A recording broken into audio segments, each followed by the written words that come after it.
Okay. Hello, everyone.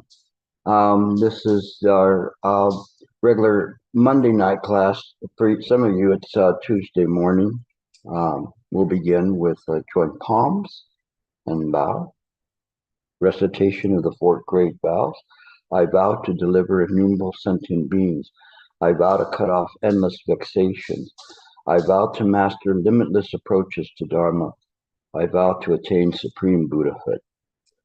Welcome to you all. Today we're going to be talking about the topic of self and no self, which there's no shortage of discussions, and whether in the sutras or in the treatises or commentaries about what is self.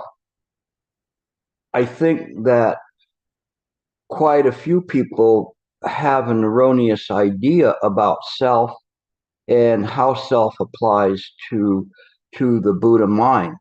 I don't think we'll be able to resolve that completely, but I'm going to provide you food for thought. So at least you know what is not self. But I, along the way, am going to be probing at what is written, and in some ways is not necessarily satisfying in terms of us resolving this issue, because ultimately we get to a point where in order to understand what is self is that we have to be able to penetrate through. Master Sheng used to say, to know self is to get rid of self. So this is very important. I'm going to be reading today from the Lankavatara Sutra, chapter 24. So if anybody is overachieving, you can get to that point, or somebody can have a link to it. And I think that's a good place to start. Thing about this is, as you begin to read these sutras, you realize that there is quite a bit that's being presented, and you have to stop. You have to look at it.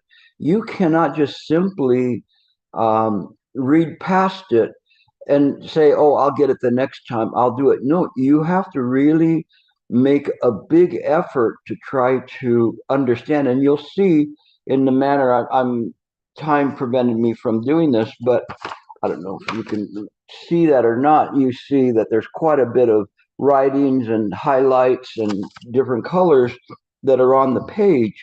And it's what you do. You can't just read it once and say, oh, I've got it. You don't got it. Okay. And so you've got to go through it until it just comes up, and it's in your mind when you're sleeping. It will come into your mind because the mind won't let you rest in terms of what is this?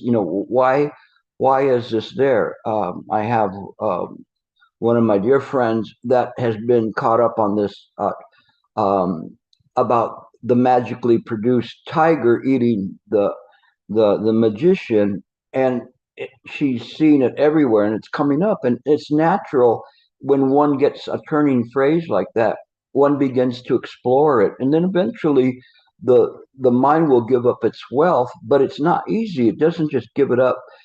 Sometimes it gives up some kind of a Shravaka hearer, sound hearer answer. Sometimes it may go to the metaphysical, but to penetrate, it requires perseverance. It requires effort. If you really want to do this, you have to put the effort in. But believe me, it is worth the effort. It absolutely is worth the effort.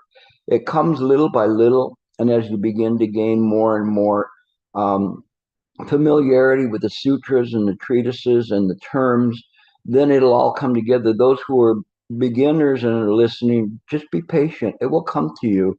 Sometimes you feel like I'm speaking in a completely different language, but it's okay. Just be patient. As you become patient, you'll find that you'll be able to mesh with it better. In the beginning, it's kind of like cogs in a wheel kind of bumping against each other, but eventually the cogs, they'll just naturally come together and lock in. Okay, so let's go. Chapter 24. bodhisattvas should become adept at examining the two kinds of phenomena that have no self. So it's talking about two kinds of phenomena that have no self. So we have to break this down. We can't just go to the next sentence before we know what the first sentence means. So it's saying that these two kinds of phenomena, they have no self. So we know phenomena is something that is appearing. It is a projection. So it's already telling you this. If you understand this right from the beginning, close up the book and walk away. You're ready. But I don't think any of you have gotten that far yet to be able to close up the book at this point. And what are those two kinds of phenomena that have no self? And it says, neither beings nor dharmas have a self. Dharmas here with a little d means phenomena. So it's saying the phenomena doesn't have a self. My shirt, my beads, my glasses, this room I'm in, it has no self. And me sitting here, this being does not have a self. And here's where you mash your foot on the brake. Wait a minute. You're saying that I have no self. Yeah, your phenomenal body doesn't have a self. You do not have a self. And although you perceive it in that way, it's through these erroneous projections that happens. So now you should have already got your attention here. And it says,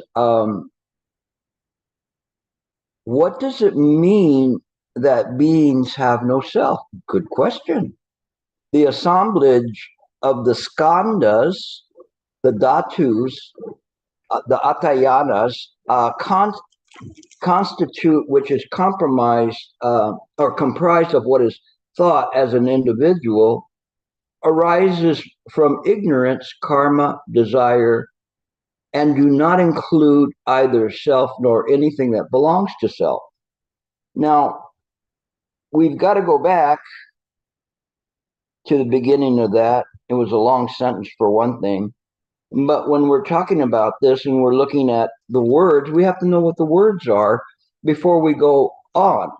So the skandha, that's kind of an easy one for us because we mention it all the time. Form, sensation, perception, volition, and consciousness, they don't have a self. We understand that from the Heart Sutras to being empty. And then it says that the dhatus, and dhatu is generally refers to elements, realms, or signifying fundamental constituents of reality and experience. And they can be mentioned in many different ways of something that comprises something else. That's the base elements of something that's put together, like the five skandha. And the Dharma Dhatu in Mahayana Buddhism, this refers to the realm of all phenomena, the ultimate nature of reality, often associated with the emptiness and Buddha nature. So when we talk of Dhatu, that's just a realm. But when we talk about Dharma Dhatu, it's the same as saying Dharmakaya, the Buddha realm. And so it's saying, in looking at all of this, then these things, they have no self. And then you may be thinking, well, where do I fit in? But let's continue because we haven't finished all of the ones that are there. And then it talks about the atayanas, and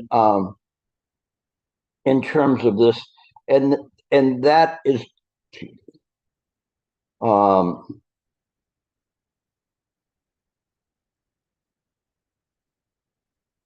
the center of experience or the mental home. We could say that there is this consciousness. Now, this is coming from the Yogacara school, saying that consciousness is empty, or the totality of the consciousness. It doesn't have a separate reality to those things that are arising within it. All of these things, they don't have self to them. So if we're trying to place ourselves there and go, oh, I see that I see is also devoid of self. But it appears there, but it only appears in mind as a projection. So it's not something that we can cling to and say that this is real. So in the in the Bhattamsaka Sutra here, it is, and I have to apologize, I made a mistake. I've been thinking of the Huayan Jing for so long. This is actually the Lankavatara Sutra. I really apologize for that. It's chapter 24 in the Lankavatara. Somehow I got off on that. And I just look up and I saw, but I was studying yeah, Gilbert, you said Lankavatara. I did? Yes, yes, yes. Okay, forget about what that guy said. He's an imposter. Leave him alone. Lankavatara. Okay. It's just I've been studying the Dharma the whole afternoon, so we continue on from here. All right, so we've gone through these things from the skandhas, the dhatu, atayanas, and it says that constituents which comprise what is the thought of an individual, or what appears to be the thought of an individual or consciousness, then arises from ignorance, karma, and desire, and does not include either self nor anything that belongs to self. So it's telling you right now, these are phenomenal appearances that are arising, but you should not mistake them for your consciousness of an individual self. They arise in accordance with the causes and conditions, which says karma, or ignorance, saying that they arise, do you want a donut? Sure, I'll take a donut, I'll take 3. But it isn't in that way. These things, they arise, and they too are projections in mind. As the grasping and attachment of such senses as to the I to form give rise to consciousness, bodies, houses, the world of objects that are perceptions of one's own mind are fabricated and manifested from one's own projections. Now here we have to break it down again, because believe me, I've been reading this and rereading it and reading, and it takes time to look at this, because if you just read it, you'll just go on and you'll miss everything. So it says, as the grasping and attachment to such senses as the I, and then we always are talking about the senses, their sense, the 6 senses, eye, ear, nose, tongue, body, and mind. So we have the sense that's there, and so if we look at the eye sense, and so the eye sense there, and it looks at something and it says, oh, that gives rise to a form. Maybe you're looking at the screen and you're seeing, oh, there's Gilbert there, it gives rise to form. That's Gilbert. And so then you see it in that way, and easily you can project back to yourself and say, I am looking at Gilbert. There are, and it was talking about bodies, houses, and world of objects that are perceptions. Now, this is the tricky part here, because it says that our perceptions of one's own mind are fabricated. So all of these perceptions are fabricated, but it's referring to one's own mind. What is happening here? When we talk about one's own mind, but it's saying even your I consciousness is just a projection. So they're saying these are perceptions from one's own mind, and they're fabricated. You have to hold on here. You can't just immediately assume you understand what just was said. It's not that easy. This is deep stuff. And in this section, we're talking about Madhyamaka and Yogacara schools. And it's very, very profound. But if we take our time to slow down, we can get it. Okay. So here it says that are fabricated and manifested, meaning and appearing from one's own projections.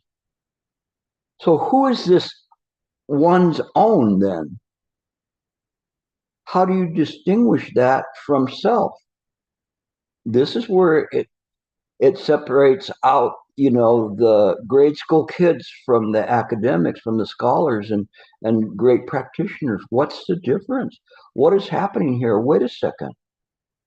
How do we look at this? How do we see this one's own mind? What is that? We were talking about self, no self, no self, no self. Okay, that no self, no self. And then it says, oh, these are just projections from one's own mind. Anybody want to venture forward where no one's gone before? You see, it's not so easy. Santa, you want to give it a crack? Gilbert, this is just the way it is. I don't see any other way of looking at it. So I how else can it be? Yeah. So maybe explain with an example. Well, let's continue on, but you see right away, here's the trap, right? This is a trap that goes and separates those who are trying to go from the metaphysical to the esoteric. You need the esoteric to get you the rest of the way. It tells you exactly how it is, but then you have to go and scratch your head, if it's really your head, and say, what is one's own mind? Because it is speaking of the esoteric, it's speaking of what is the inconceivable, as you mentioned in the beginning, but it is using conventional words to be able to explain it. But we should not be caught up with those conventional words when we say one's own mind, because we can't just go and leave blanks there in the script. So it's saying one's own mind. Does that fit, or does it not fit? So we'll come back to that, but this is where we're going with this. You guys are, you're going postdoctorate work here. Okay, you can do it. Don't fall asleep. Okay. They change and disappear every moment, like a river or a seed or a candle in a wind or a cloud, restless like a monkey, attracted to impurities like a fly. How romantic. And insatiable like a wind-blown fire. They move like a water wheel through life after life, bodily form after bodily form, impelled by habit energy without beginning, like figures produced from some magic trick or spell or mechanical device. There's the magic trick. But we didn't really understand what I was reading to you. We've got to go back. It sounds beautiful, but so what? It's like looking at a beautiful painting and never understanding what the artist's heart was when he drew it or painted it. So it says it changes and disappears every moment. Impermanence, like a river or a seed, is constantly flowing. Restless like a monkey. We make it restless. Anybody ever have a monkey mind? Of course you have. You've had times when you're just nervous and have a lot of energy or whatever it is, something's happening and you have to deal with it and you can't handle it in that moment. Or attracted to impurities like a fly. I make sure that the flies don't get to my donuts, so they don't make my donuts impure. How about that? No? Okay. And insatiable.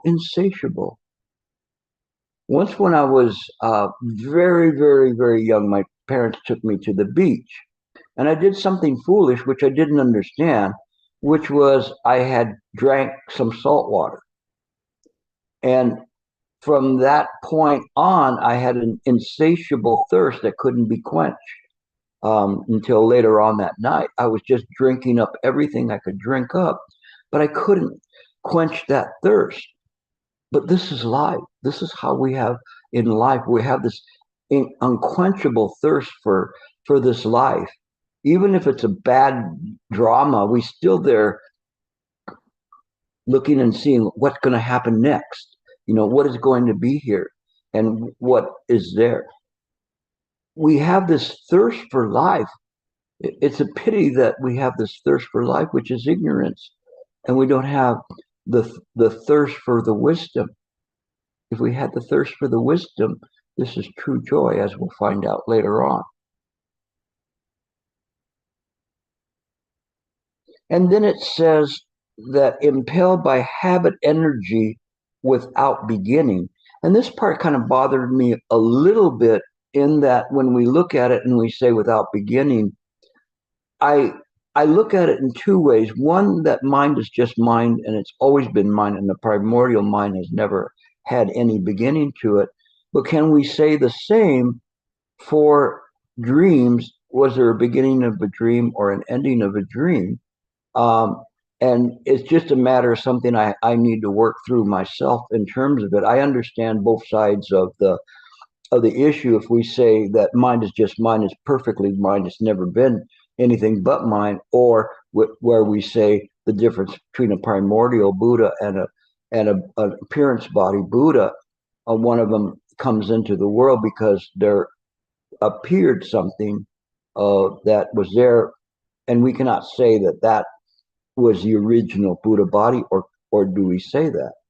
I'm just throwing that out there. I'm not going to spend the time to talk about it, but it's kind of an interesting thing. And it's saying this world without beginning, like figures produced from some magic trick or spell or mechanical device.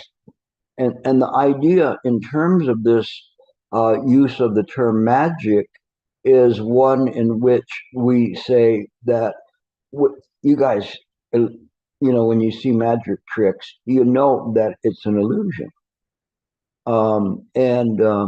And so you understand that it's an illusion, but it gives rise to this idea that it's really happening. The magician is really floating up above the crowd, or magically produces tigers.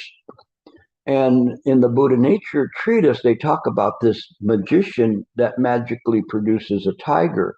But that tiger and him represent the seventh consciousness, and seventh and sixth consciousness.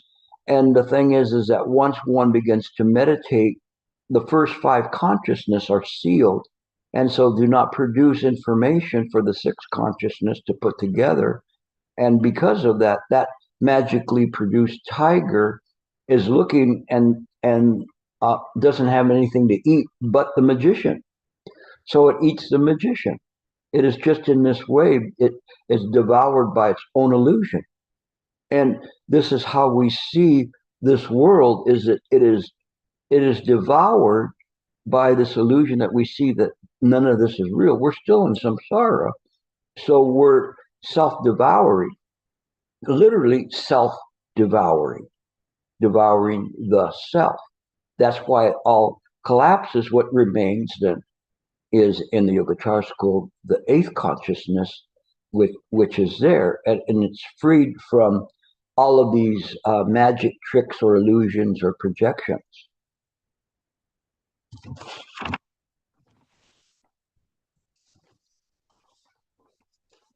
And what does it mean that dharmas have no self? It means to be aware that the self-existence of the skandha, the dhatus, the atayanas are imaginary.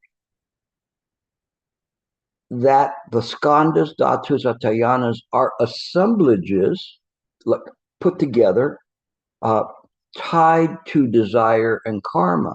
So these things, they come in together, and the glue for them is karma that comes up, and desire. Somebody has an interest. The desire could be the desire not to be suffering, or not to be poor, not to be be hurt or whatever, the same things.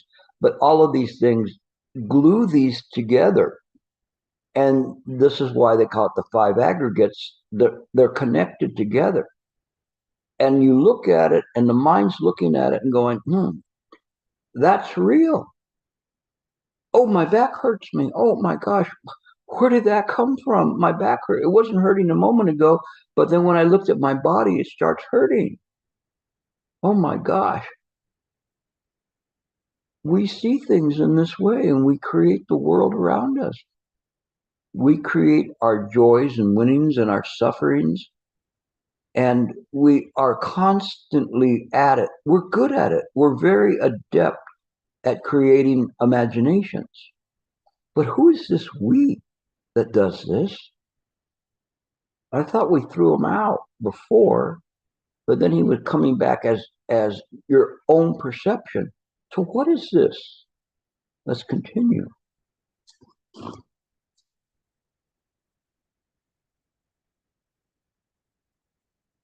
And that they arise from an interplay of conditions, but are themselves passive, and that all dharmas are like this. So the dharmas, they're like a string of pearls.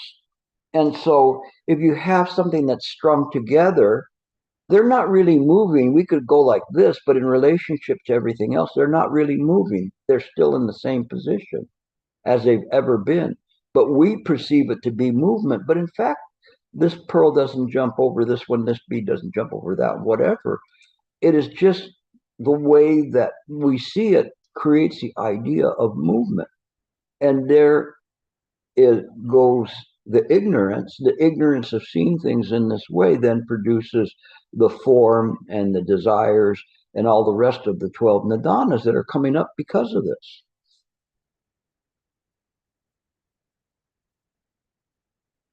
Through the power of imagination, fools give rise to erroneous projections.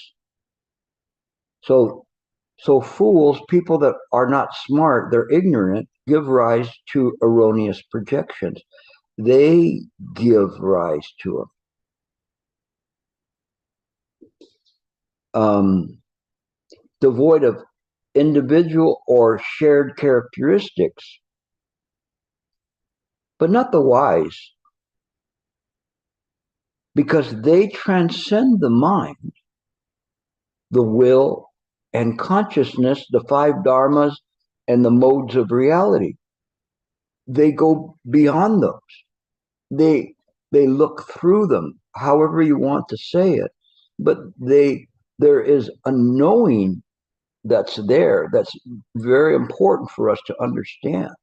This is the Buddha knowledge that is there, and we'll talk about that a little bit more further down.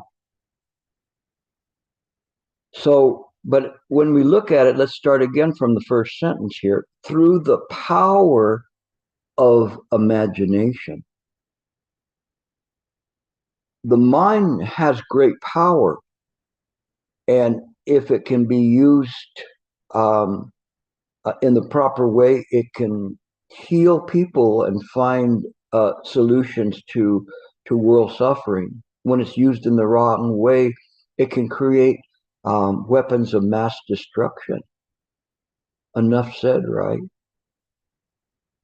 These are erroneous projections. Why on earth would we ever want to create something that would kill us? Wouldn't we think that weapon would be turned around on us? This is truly an insanity of the first degree. But that's the power. It can be used in that way. But our part is that power can be used for positive things to uplift humanity, create a pure land here on earth.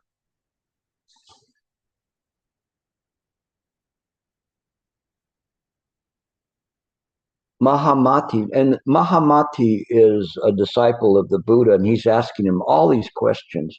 So throughout the Lankavatara Sutra, he's asking these questions. And he says, Bodhisattva should become adept at, and it says this way, seeing no self in anything at all. I changed that sentence to make it a little bit easier to understand and said, Mahamati, bodhisattva should become adept at not seeing self in anything at all.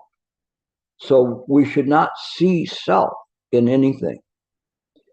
If we see it, we only see it as an arising, but not something that is, when they're saying seeing here, it's saying seeing and believing it because you're buying into that. You're thinking you're seeing something, you're seeing their self, you're seeing your own self. But when we don't do that, we should become adept. This term adept is very, very important. If you really want to practice well, I mean, and I'm talking about you guys going up to the best level that to save innumerable sentient beings. Become adept. Become good at what you're doing. Don't just go, I'll watch Dancing with the Stars or whatever on TV. I don't really need to practice today. Practice. Don't waste your time. Really try. You don't have to become a monk or a scholar, but just have a steady progress in your practice. Really begin to do this. This is precious for you to listen to this Dharma. How many people present the Dharma at this level? I'm not saying I'm so smart or I'm so good or I'm that, but this is a great opportunity for you to really practice well. Okay, so we continue on. So they become adept at not seeing the self anywhere. They become adept at seeing no self in dharmas, soon gain insight into the freedom from projections that characterize the initial bodhisattva stage. This is very important. I'm going to read this again. And this is how you have to look at this. You can't just read it. You have to pull out and say, what is the first bodhisattva stage? No. How many of you have heard of the 10 bhumis? Raise your hand. Okay. So the bhumis are very important for us in terms of gauging our progress. And so again, this class that we're doing is kind of going through in a very slow way, and on purpose, because I'm not in any particular hurry to finish this. I'd rather finish you than finish getting to the end of this. So when we talk about this first stage of a bodhisattva, let's look at what is the first stage of a bodhisattva. Anybody know? I didn't think you guys would take it, but the first bhumi, Bhumi, in Mahayana Buddhism is known as very joyous bhumi. Some of you I know have already reached the stage. Is the initial stage of a bodhisattva's journey towards enlightenment. It's characterized by a first direct experience of emptiness and marks the beginning of the path of seeing. This is where Shifu used to say, you are now at the door. You're at the door to Chan when this happens. Now you can enter Chan. Everything before that, all the treatises are trying to get you to this point of this experience. And it is quite joyous. I mean, how could it not be joyous to understand that for years and years you've been dragging the self around and causing trouble for others, and that you can drop the self?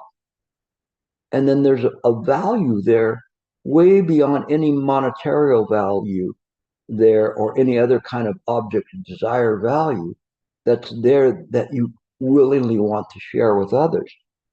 This is the first bhumi. This is where they say that when one vows to deliver others before oneself, it's the initial generation of the bodhi heart of a bodhisattva.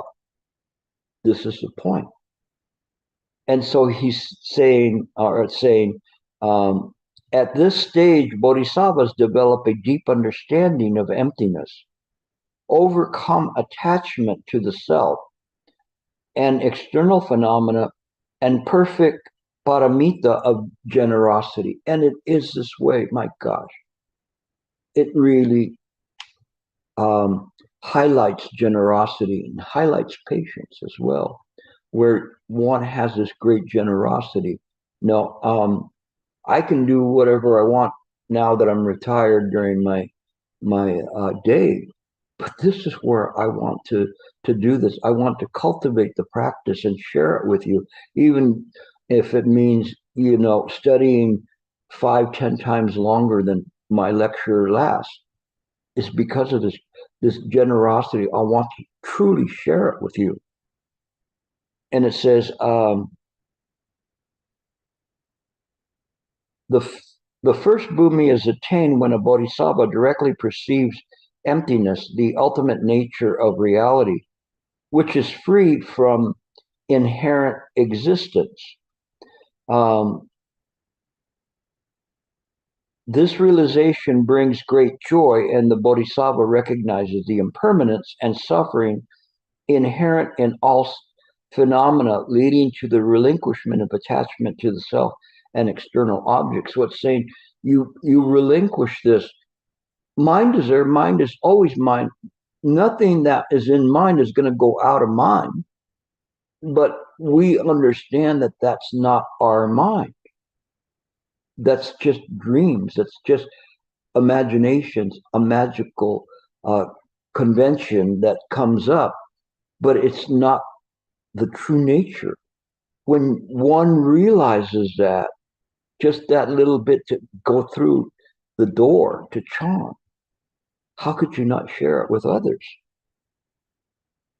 And it says bodhisattvas on the first bhumi perfect the paramita of generosity, meaning they develop the ability to give without the sense of giver, gift, or receiver.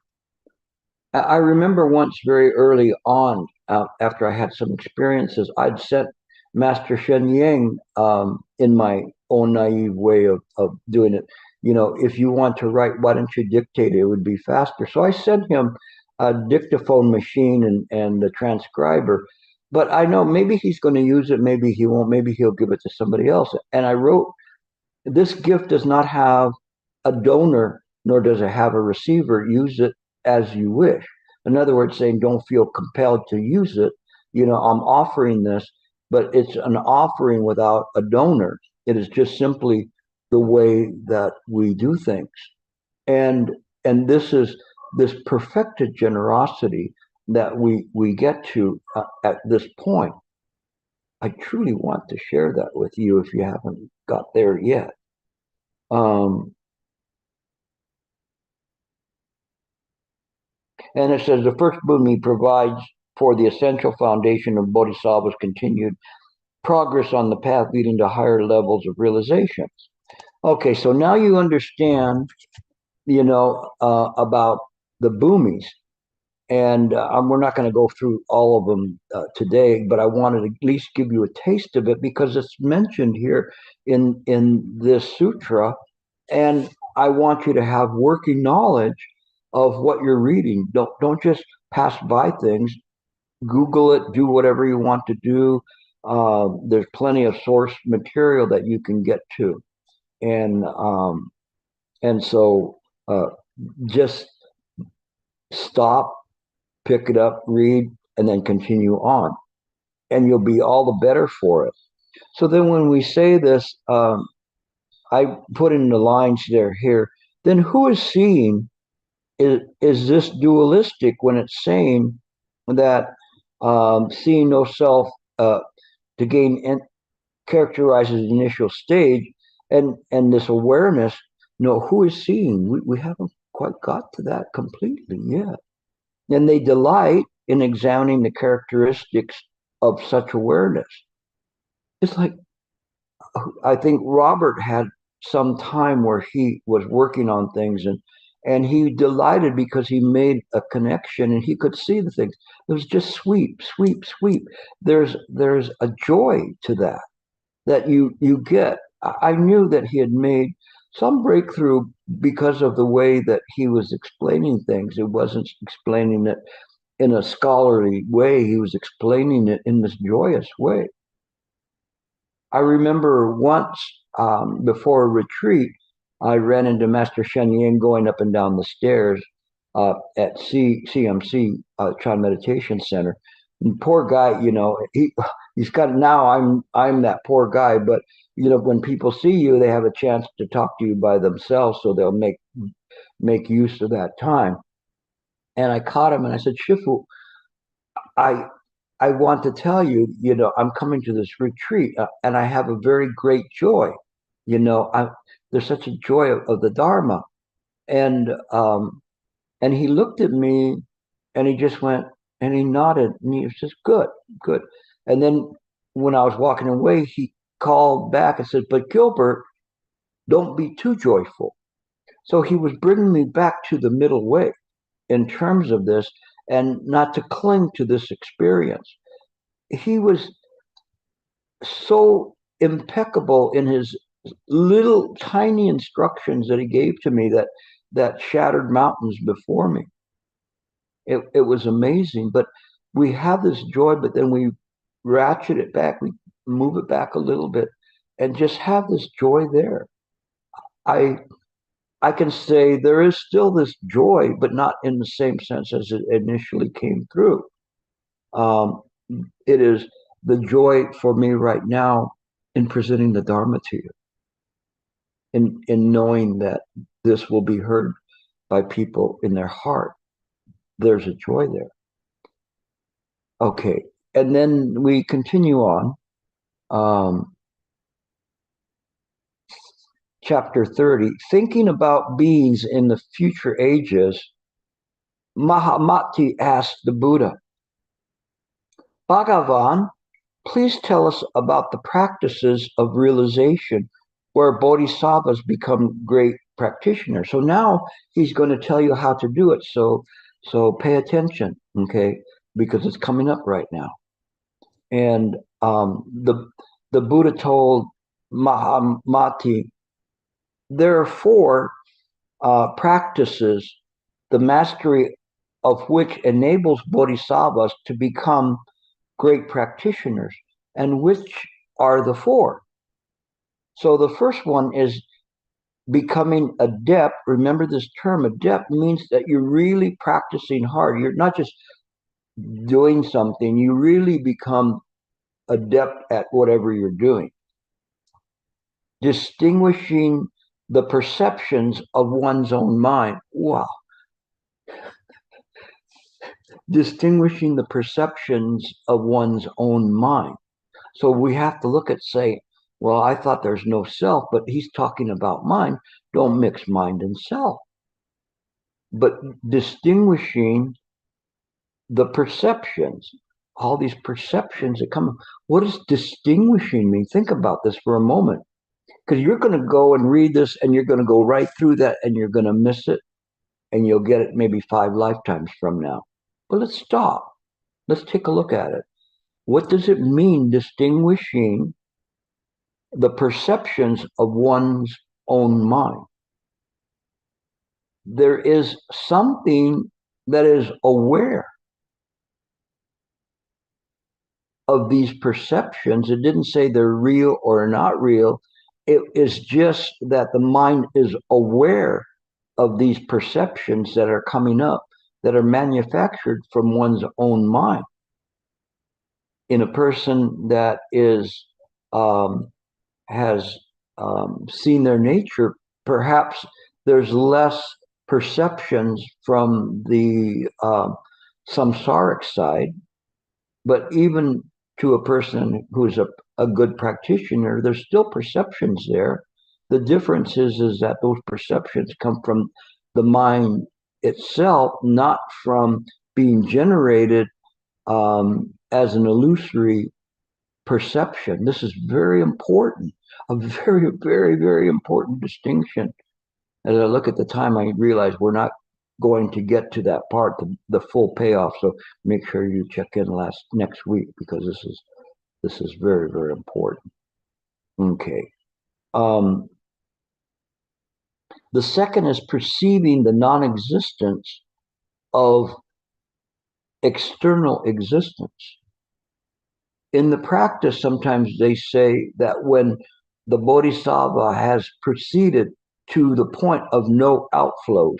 Have you ever read those words before in the sutra? Yeah, no outflows. You go, what the heck does that mean? No outflows. But it is in this way that we see things that there's no outflows. Everything is happening within mind. Apart from mind, there's no outer shelf or realm or whatever. There isn't anything. Even if it's an imaginings, those imaginings belong to mind. Mind sees and observes all of that perfectly. The third is avoiding views of arising, duration,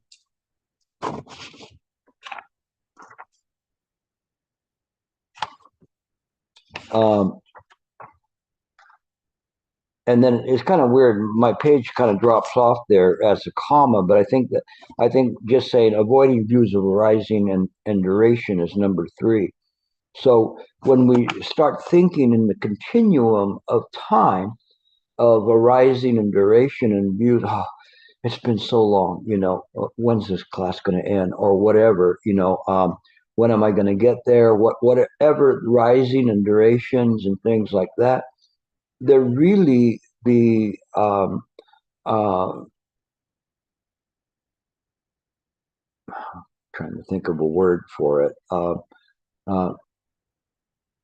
They're the troublemakers, like the goblins or hobgoblins of our immature thinking. These rising of durations and things that are happening, they're the hobgoblins that are there. They could be called Maya or Mara, which is equivalent to like evil or a devil. But I don't want to go to that point because those things, they too are still hobgoblins of the mind. If the Buddha could not defeat Mara, what good is the Buddha? So we see in this way that all of those are contrivances. They come and they go. If we stick to them, they will cause us suffering. If we don't stick to them, you are on the path of liberation. And the fourth is the realization of Buddha knowledge. Hopefully we'll get to that because that's really, really important. So these are the 4 practices of mastery of which enables bodhisattvas to become great practitioners. Now he's going to go and talk about each one of them. And how does a bodhisattva become adept at distinguishing perceptions of their own mind? So let's break that down. Distinguishing perceptions of their own mind. How do they know that these are perceptions that simply belong to mind? Or do they just sleepwalk through it and think that there is a separate self or life and being or personality that this is happening to? When one is adept at it, we don't see that way. We are in the world. We understand perfectly our function in the world, but we let go. We let go of all of that. And in doing so, we see the arising of these perceptions that they are all created by the mind. This is very important for us. Wherever we go, whatever we see, we understand we didn't do it, mind did it. And if it's something bad, we own up to it and say, well, mind messed up on this part. We don't become self-flagellants and beat ourselves for doing it. We just retool, regroup, and keep trying to stay awake. Okay. They regard the 3 realms like this: mere distinctions of mind, just things that come up in mind. Devoid of self, I mentioned that, and what belongs to self, likewise, and motionless and free from coming and going, just like those strings or the beads on the string. They're free from coming and going. They're just exactly where they should be. The result of the habit energy of erroneous fabrications without beginning. So they're arising because in the past we've been clinging to ignorance, and so they're going to be coming up. Even if in this moment you became enlightened, you would still be subject to the karma that happened before. It still has to become extinguished, but it becomes extinguished by fulfilling whatever needs to be balanced out. It's okay. We just don't create more suffering through that experience of those karmic forces. And the various forms of and phenomena of fabrications without beginning, and the various forms of the three realms involving their body, their possessions, and the world around them as perceptions of those fabrications. It's not easy for anybody to understand what I just read, right? So we have to break it down. Don't go on to the next one. You demand that you want to know what was meant there. So let's take a look at that, because it's all really good stuff. But it's good stuff if you can have the patience to look through it. If you don't, then you miss it. So it says the various forms and phenomena of the three realms. The three realms is the desire realm, which is where we're in. The form realm, that entities can have a form, but they're not. They're devoid of desire, and the no form realm. And you could see these, let's say, as some things such as the no form realm. An easy one would be like a deity or a god that may not have a form as their body. It could even be a ghost that doesn't have a form as their body. So there's different kinds in this way, besides our desire realm, where everything seems to be very active in creating things to satiate the desire, but it's only like drinking salt water. Okay, and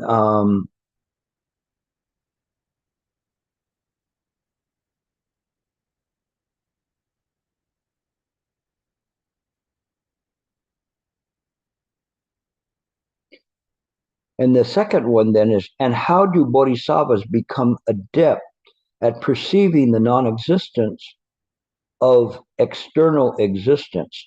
So first of all, we have to understand what we're reading. The non-existence of external existence.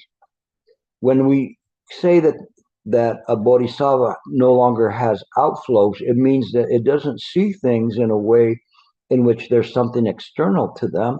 It just sees things as belonging to mind. Ergo, manjusri, abiding in non-abiding, or dwelling in non-dwelling, because all of its mind, there's nothing outside of mind to call something that something could dwell in. It is the non-duality of mind itself. This is very important for us to understand, and that's what it's saying here, is there's nothing external to us. It's all mind. That's why there's a non-duality. And they say, well, what about the self? That too is not dual. It is just self-nature of mind, mind's own perception, not the perception that comes from a dualistic notion of the five skandha. Okay, so that since everything is a dream or mirage, they regard self-existence of everything that exists as a result of habit energy of erroneous projections without beginning. So seeing things like this, the mind is clear that whatever it's seeing right now, what you're seeing right now, you're looking at me, I'm a projection. I'm a projection. Tomorrow, when you need to use your computer for work and I'm still there, hello, time to continue talking about the Dharma. You go, no, I got to go to work. How can you be here right now? All right, you don't want to learn the Dharma, I'll go there. But you see, all of that's imaginary. We have to see things in this way. Even me talking to you is imaginary. I'm here, but I'm not here. I'm here, but gone. I'm gone, but here. It doesn't interfere with mine. This is how a bodhisattva has become adept at perceiving the non-existence of the external existence. We see everything as a projection. And how does a bodhisattva become adept at avoiding views of arising, duration, and cessation? Since whatever exists is like an illusion or a dream, and that its existence does not arise from itself, from other, or from a combination of both, but is a distinction of one's own mind. Here we come again. But is a distinction of one's own mind. It's not dual. It's not you. It's not something else or a combination of those two, but it is just mind, the thusness of mind. It's showing this and saying, this is it, but don't try to call it self. It won't work. You call it self, you've messed it all up. It's one's own mind, which is no different than your one's own mind. You have to turn the corner on that to be able to get there. This is why you have to pursue it till it's finished. And again, it says this is how it does it. Consciousness is not arising, and conditions as not combining are but arising due to projections. We see it this way. When they see that all internal and external dharmas of the three realms cannot be grasped and are devoid of self-existence, their views of arising cease. And once they know that the self-existence of everything is illusory, they attain the forbearance of non-arising. They attain the forbearance of non-arising. Once they attain the forbearance of non-arising, they avoid views of arising, duration, and cessation. This is good stuff. It's saying to you, first you have to get this forbearance of non-arising. Understand, you don't let things just haphazardly arise in the mind and take them to be real. The mind is always ascertaining, discerning what those projections are, where those projections come from, seeing that they are devoid of self. You have to turn the mind's eye inward to be able to do this, but you can't. You really can't. And when you do it, it changes everything around you. Your whole environment will change because of this, but you have to keep practicing it. You have to remember to practice in this way. Almost done. And how do bodhisattvas become adept at delighting in the personal realization of Buddha knowledge? So how can we get to this point of getting this Buddha knowledge? This is what the Buddha came here for. Shakyamuni Buddha came here as a function to present to the world, in the samsaric world, this information in terms of this of the Buddha knowledge.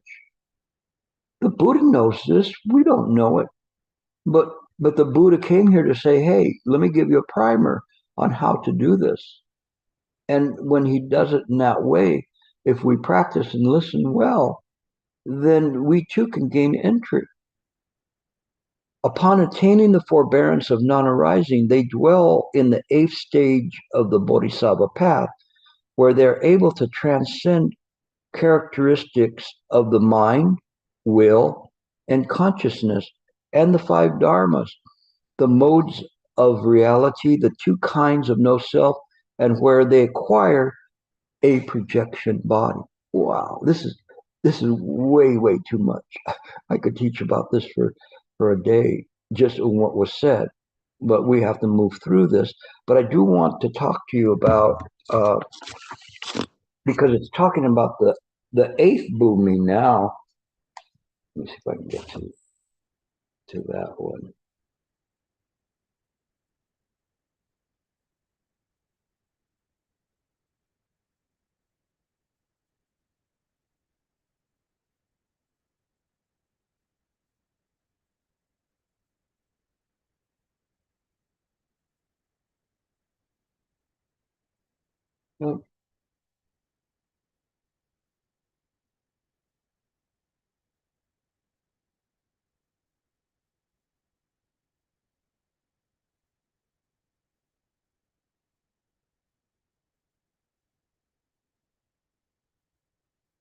I just opened something up that would be good to talk about, but again, it's more than I wanted to talk about.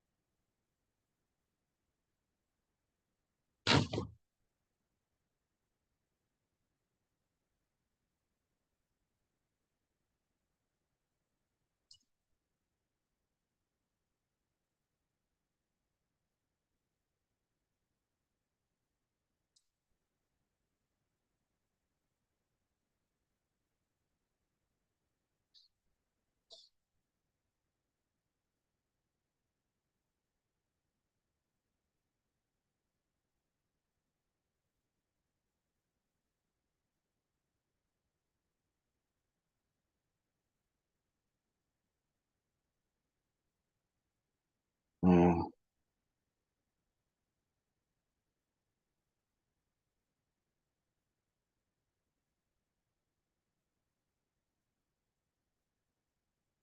Sorry about that. On the eighth bhumi, it's called the immovable bhumi, which means that you're not going to regress. You only go forward from there because the inertia of all your practices now is moving you towards complete enlightenment. And it talks about this as a irreversible process, but also a profound understanding. They're known for their willingness to renounce personal possessions and make sacrifices for the benefit of all beings. And they develop profound abilities to perceive and assist sentient beings, demonstrating wisdom and compassion. The eighth bhumi is characterized by bodhisattva's ability to remain calm and undisturbed, even in the face of negative influences and difficult circumstances. Um, so, so this is much higher level in terms of the practice, but it's where we're headed to with all of this. Again, I'm going to run a little bit over in my lecture, but I want to finish this up if I can.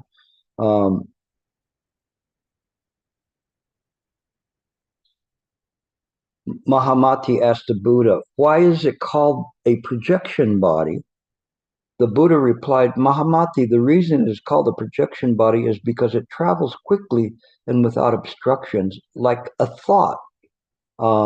Thoughts travel to other places countless leagues away, unobstructed by rock walls, because of the memory of something experienced in the past. And they arise without interrupting the functioning of one's mind." This is important here because this is talking about the mind that is now becoming perfected and without interrupting. So the mind can see everything, it can see arising thoughts, but it doesn't affect the functioning of the mind. So I'm here talking to you, and the donut comes up, and it could be there floating around, but it's not going to prevent me from talking to you. Endowed with higher powers and spiritual mysteries obtained in the samadhi of illusory, the different projection bodies of bodhisattvas appear simultaneously.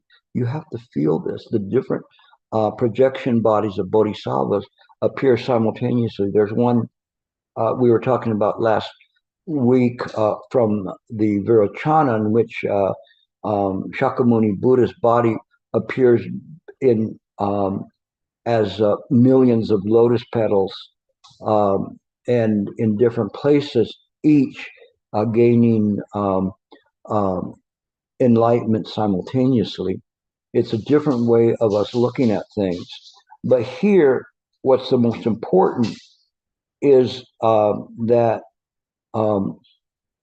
this idea of the samadhi of illusory.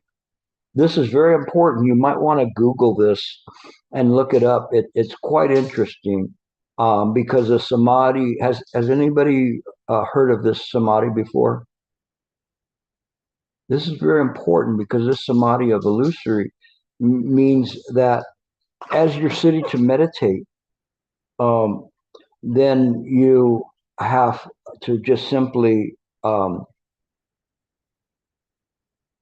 sit, rest, and anything that's illusory, the mind will immediately illuminate it. When you get up off the cushion, so too the mind is aware of the illusoriness of the entire Dharma Dhatu in the phenomenal world. And it sees things perfectly and clearly. And it rests because it's not being twisted and twirled by the phenomena that's there. It is just simply um, uh, seeing these things as arising and falling without any kind of uh, a clinging to them whatsoever. This is key to you when you sit to meditate, that you see everything arising as phenomenal and illusory, that it doesn't cling to anything, not mental impressions, not memories, not anything. If you can do this, then what I read to you now will pay off. And it says, the samadhi of illusory, the different projection bodies of the bodhisattvas appearing simultaneously like unobstructed projections in whatever realms they recall having vowed to bring those beings to perfection, who delight in the personal realization of Buddha knowledge. So it is this Buddha knowledge that we understand how mind works. That's why I call it mind work forum, because it's a mind that we're studying. Okay, so I took a little longer, but um, I'll stop here and take questions. Just give me 1 second.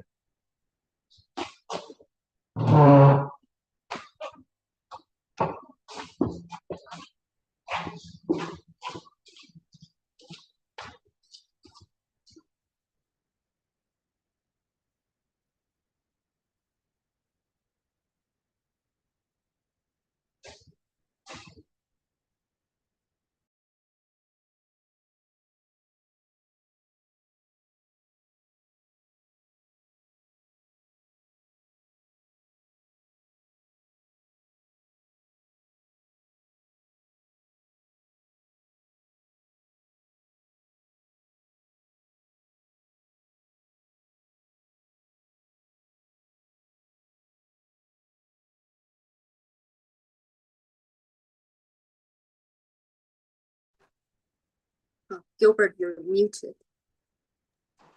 Can you hear me now? Okay, go ahead. Okay. Thank you so much, Gilbert. I'm hopeful. Just speak really loud. Oh, okay.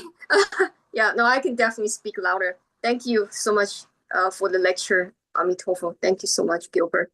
My question is that I'm reading this and it says, where am I? Hold on.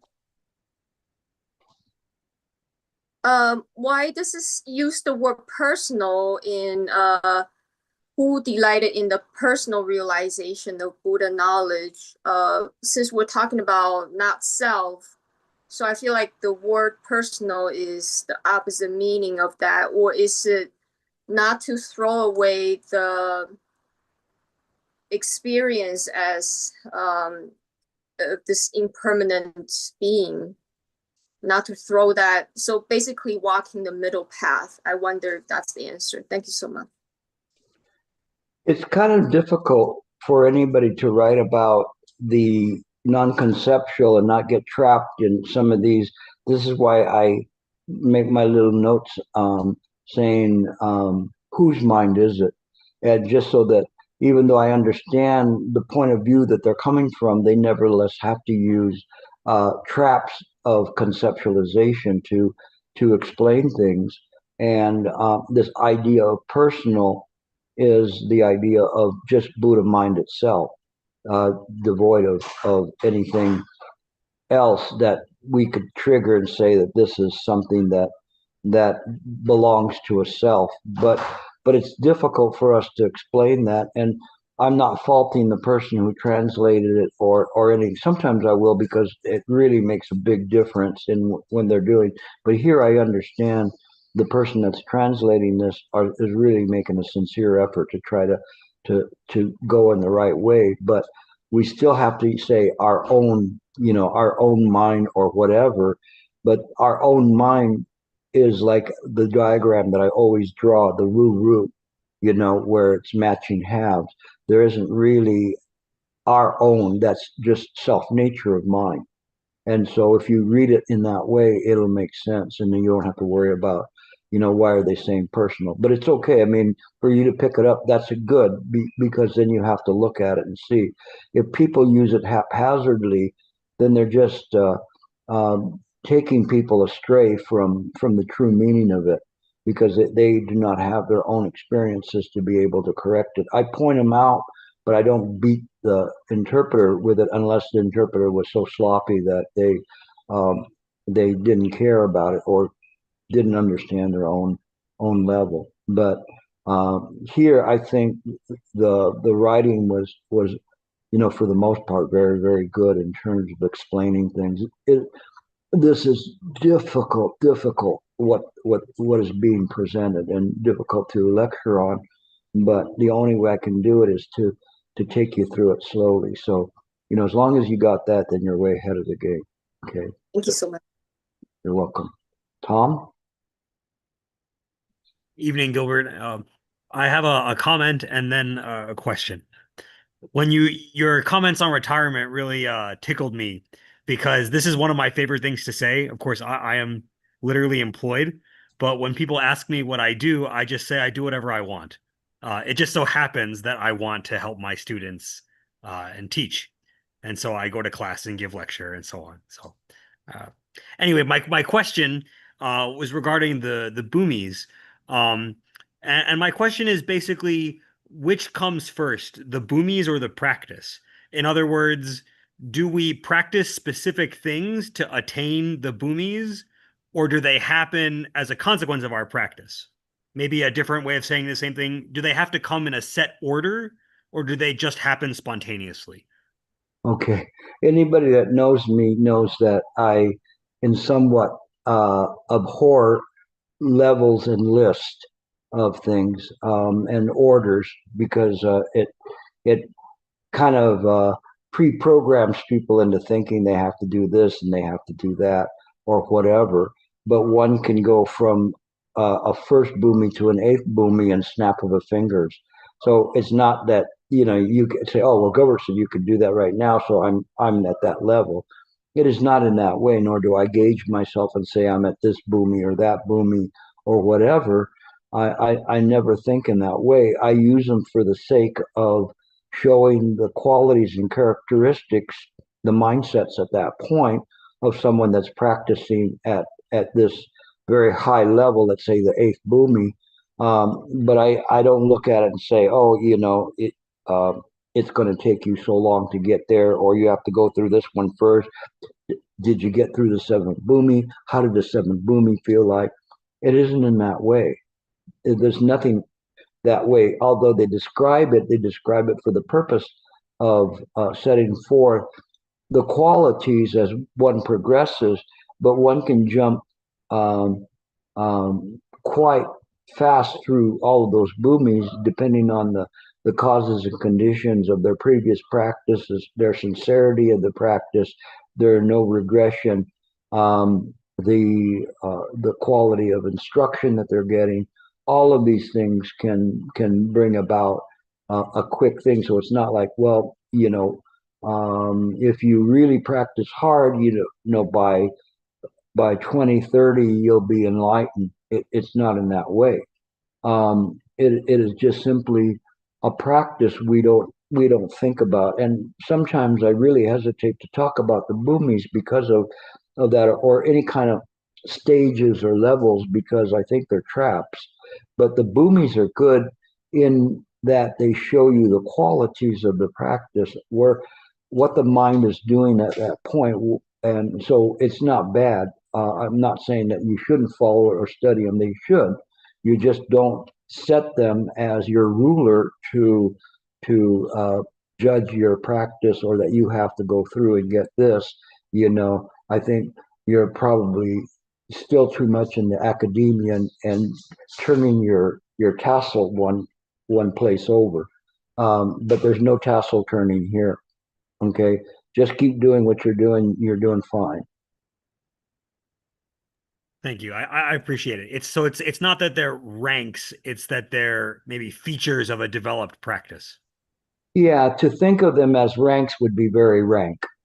Yeah, that's okay. I understand. I think sometimes looking at different texts, especially like some of these ancient writings, it can be a bit confusing about what exactly is meant in this regard, especially when they're put in a numerical sequential order. That's very helpful. Thank you. Yeah, no problem. There's no bad or dumb questions here at all, ever. The only dumb questions I would say is somebody who wants to try to show their level by speaking in a scholarly way, but with no purpose of advancing the forum. But even then, I'm exhibit patience. Okay, Wei Shan from China, how are you doing? Very good, sir. Thank you for the lecture, Master Gilbert. At the beginning of your lecture, you were saying something, I'm paraphrasing. You were saying when the self collapse, the first 7 consciousness collapsed, only the 8th consciousness remain. Am I to understanding this, when the seeing the nature happens, the 8th consciousness manifests and the other 7s disappear? Is that what you're trying to say? It's an interesting thing because we're using the Yogacara school. We could be using the Madhyamaka school and talking about the Buddha nature, whatever. Again, it's us sketching in the air. When we talk about this, it's like this because we really can't transmit that in writing of any kind, but it's transmitted by the heart. So as long as you keep following with your heart, and you have a good heart in terms of following, it will be clear to you in terms of it. It's difficult for us because we need to teach people in the conventional way, but we understanding that the words themselves at some point may be a burden or an obstruction in the practice if we begin to intellectualize with them too much. And so we want to be able to kind of separate out. Don't worry about that, as long as you understand that whatever we're looking for cannot be expressed in words, but in actions. And when I see people, what I see the real practitioners is, what are they doing? What are they doing with their lives? And are they doing something constructive? Are they working towards something? Those people will more likely obtain a value of the practice than others. Others come in here with a scholastic bent, and that's okay. They come in here and they want to learn about the Dharma and stuff, and then they begin to realize, wow, this idea of compassion is really the function of the mind. And so that's good. We just exhibit patience with all of these people so that that we can bring them there. Others, they have difficulty with the scholastic, but you just teach them how to sit and to rest the mind. Everybody's different. But don't cling to anything in terms of the intellectual part. You know, you at where your practice is at now, you just got to feel it. You really have to feel it, and you'll be able to get it. You know, you just have to keep turning that phrase. What does it mean to feel it? Just go into mind. Just let the mind absorb you. And that false mind will be absorbed. The true nature, which has always been present, will be self-evident at that moment. That's your self-nature of mind. It is not a different mind. It is just this mind that you're using now, but without the obstructions that create confusion in it. If you practice in this way, you know, you'll always be close to the true practice. I don't know if I answered your question, though. I understand what you're saying. But did I answer your question or not? If I didn't, ask it again. I'm simply asking, simply put, when people see the nature or just have enlightenment experience, it's the eighth consciousness, does eighth consciousness manifest, and the other seventh consciousness disappear. Simple as that. But it seems like that's what you said. That's why I want to clarify. It is the idea of whether something appears or not appears is irrelevant. It is just simply abiding and non-abiding. When the mind is non-abiding, it doesn't abide from the idea of a self-nature or an illusory nature or a projection or anything. It's just perfectly functioning. We don't need to add anything to it. It just is. And this idea of consciousness, remember, this is just simply the perception of one's own mind. So this perception, that's from the Heart Sutra, it's a perception of the mind itself, not from the five skandha. That's why they went through the whole part in the very beginning of these two chapters, talking about that this is not the dhatu or atayana or the skandha. You know, it's something that is transcends those and sees those and puts it in a perspective of that these are projections within the mind. The ru is not separate from that. Okay, so referring to Rulai Zong, the Tathagata Garbha, and it's not separate from that. There's not a separate eighth consciousness. That eighth consciousness, in other words, is also known as the Tathagata Garbha. Okay, it just depends on what school you're looking at. Okay, so just play with that. Just keep playing with what I said to you, and it will be helpful to you. Okay. Oh, great! Thank you so much. All right, good. Okay, Wendy. Oh, thank you.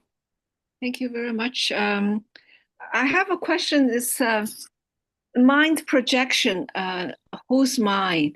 I'm trying to make sense with, we're on strike right now. The Air Canada having a strike. It's day 3 now. Seeing all those people suffering so much, like everybody, I try to make sense, like it's just as it is, just I don't know, help me to comprehend, to make sense. Thank you. If the workers that are striking Air Canada are your only concern, then you live a very rich life. I'm not diminishing what they are undergoing, but everything changes. Everything is this way, so we understand that. They want better wages. The employers don't want to pay them what they think that they earn, and it's whether or not the employers are greedy or the employers simply cannot provide them that without having the business go under. So it just depends on what happens. Sometimes they want to beat people back so that they don't think of striking 10 years from now. All of these things are causes and conditions. We see them, but they're temporary. You know, I had a student a couple of months back or 3 months back, and going through similar things where her company was shutting down or resizing, which normally means that they're getting rid of the experienced personnel so they can pay the other ones cheaper money. And but I just said everything changes. You know, you will bounce back, and whatever happens, it will happen. But don't worry about it. Don't hold on to it. Don't grasp at it. The more you grasp at it, the more you cause a suffering to yourself. But if you don't grasp at it, you just realize just right now, nothing serious is happening to you. You know, yeah, if you're on strike, you're not making money. How are you going to pay this? But likewise, the company itself is undergoing hundreds of thousands of dollars in losses every day that they do that. So it's just a matter of time that they will come to the table. Sometimes people are very stubborn in terms of doing this, and they take months. But in the air service, it cannot take months because they can't find enough people qualified to do it. So you just have to be patient. You'll see. Don't worry. You know, it will all. I'll check back in next week, and we'll see. You know, whether it's day 10 of the strike or you guys settle. Okay. Okay, thank you. You'll be okay. I survive. Okay, thank you. You will. You will. Okay. Any other questions? But Gilbert, there's a question from the chat, and it's from someone whose initials are IS. And the question is, on my journey to fully grasp everything is mind's projection, can you please explain where does those disastrous projections come from? Is it to do with mind's dualistic nature? Did she say disastrous? Disastrous projections. Basically, where do the projections come from? The projections, it was mentioned already in the sutra, and they were talking about this idea of ignorance and karma. It was like the very first part that was read, that it says comprise what is thought as an individual arises from ignorance and karma and desire. And so this is where they come from. We see these things. If you take them to be real, then you'll suffer from them. And people who take them to be real will suffer from them. But when we understand it's all created by the mind, it doesn't mean that if you lost a loved one, you just say, well, everything's impermanent anyway, so what? But you understand the cause of it, and you understand the cause of your suffering. I'm not going to tempt fate and say if one of my loved ones died, I would just feel like nothing happened. Of course, anything that you cling to, you're going to suffer from. So the thing is that when we see this and we see this world, it's difficult. Sometimes you see things on the TV, and somebody went in and shoots up a school and 3 people die. And then you read something that in Pakistan they had a flood which killed over 100 people. You know, do you feel the same for the ones that were the school kids killed and the ones that were in Pakistan that died from that?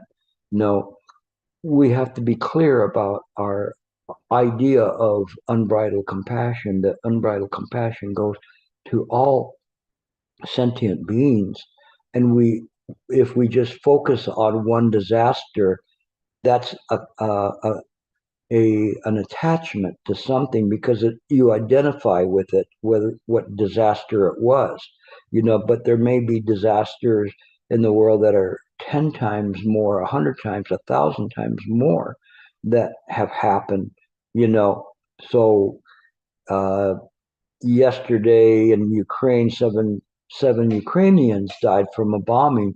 Do we mourn them more or less than somebody from another country there's been terrible floods, and actually some in the U.S. as well, but especially in Pakistan, India, and we see these all as part of this world, part of the connection.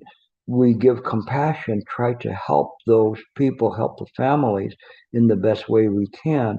In everyone, we don't discriminate one way or another or hold one disaster greater than another one because you might have known somebody that lived there or you felt a closeness to them. It doesn't matter where you go, Shloka, she goes to India to help people. She could easily go to a different country and still have the same feeling of the suffering for those people. I don't think she discriminates simply because she goes where she goes. She goes where her heart goes. But we still have a heart for all sentient beings that suffer. Again, that's why they mentioned in the Shurangama Sutra, does your compassion extend to the gadfly or the mosquito? And so we see this world in this way. This is why these chapters of the Lankavatara Sutra are so important, because they are explaining to us, how this world is and how this is something. It doesn't mean that we turn our backs on that. It just simply means that we are clear about this world, and that this world is sometimes described as a burning building. And so that's a more apt way of understanding it. And so no matter what, we see the things within the proper light. So I would say guide yourself in this way. Okay, Tori popped up again. Go ahead. Hello, can you hear me? I asked, the person who asked the question is speaking now. Yes, it's me. Sorry, I am having trouble with my technical stuff today. So, thank you, Gilbert. Actually, that was very helpful, because I have been thinking about. I asked this question because of a disaster situation I learned happened to a very good friend of mine last week. Their house just got burned fully in the wildfire, and they barely protected their her mom and dad and their dog and everything. So thank you for explaining it this way, because that's what I was actually contemplating on, thinking that because it happened in a close circle, someone in my close circle, I got this much affected by the news, and there has been wildfires going on everywhere in the world, other disasters going on everywhere in the world, and every second someone is not someone but some soul, some sentient being is getting impacted by these disasters. The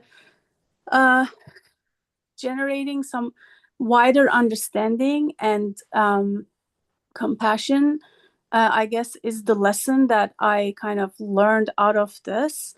But I still am wondering, where are these projections come from? I know they're coming from the desires and everything, but I cannot still make that connection about where they're coming from, why they're happening. And it's kind of made me think that, is it to do with the mind's dualistic nature, or am I too far away from what it is? Can you please explain? Yeah, it's not the dualistic nature. It's the very fact that there's not a duality, that these things appear in the way that they are. But because of our ignorance, we believe that there is somebody that's seeing it and somebody that is receiving it or doing, and different ways of dualism. but we understand that all of this is created by the mind. Every bit of it is created by the mind. And we expand our heart. This is a good thing for you. It's a training for you to expand your heart and to see it in a different way. And this idea that I'd mentioned about the Shurangama Sutra and even feeling all the way to a gadfly or a mosquito is truly in this way. We understand it is the mind's own heart, own compassion that practices in this way. I'm going to give you an example of this that may sound incredulous, but it did happen. One night I was sitting along with my friend, and I was practicing extending compassion to sentient beings. And as I would, she was just sitting there, but I was extending this compassion and to try to extend it out further and further to all sentient beings, to multiple layers of classes of sentient beings, till I got out very, very far. And all of a sudden, I heard a woman crying, and she said, please help me. And it was so clear. And my friend came out of what she was doing, and she said, who said that? I said, what do you mean? Who said that? Some woman yelled right now, please help me. And she was screaming. And she said, who said that? And it was in mind that she said that, but because of her own compassion and proximity to me, she heard it as well. How can that happen? But it did. I don't lie about this.